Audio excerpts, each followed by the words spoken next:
घडी आपण म्हणतो ना घडी काय कसं बंद पडली तर ते घड्याळ काय असतं थांबलेलं असतं.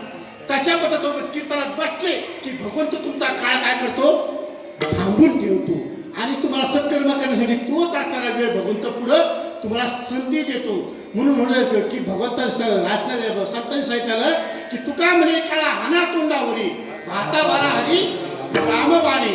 तुम्ही केवढे बी किती कमाई केली तर आपल्या बायकोला माहित नसती, आपल्या पोराला माहित नसती, आपल्या शेजाऱ्याला माहित नसती, आपल्या काय पद्धतीने एवढा पगार आपला पगार आहे किती आपल्याला पडतो किती हे कोणाला माहित असतं आपल्याला आपल्या देवाला. याच्याशिवाय कोणालाच माहित नसतं.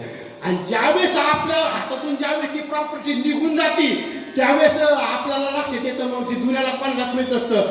आपण म्हणतो बायाच वाट्याला कोण आलो जैसे ज्याचे कर्म तैसे फळ देतो रे ईश्वर.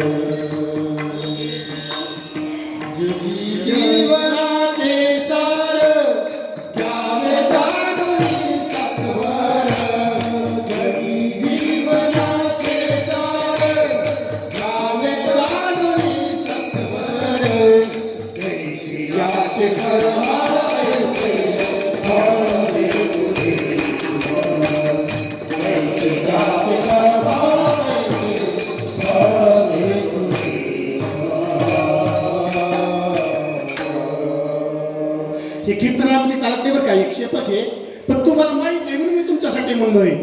याचं प्रमाण असं आहे केले कर्म झाले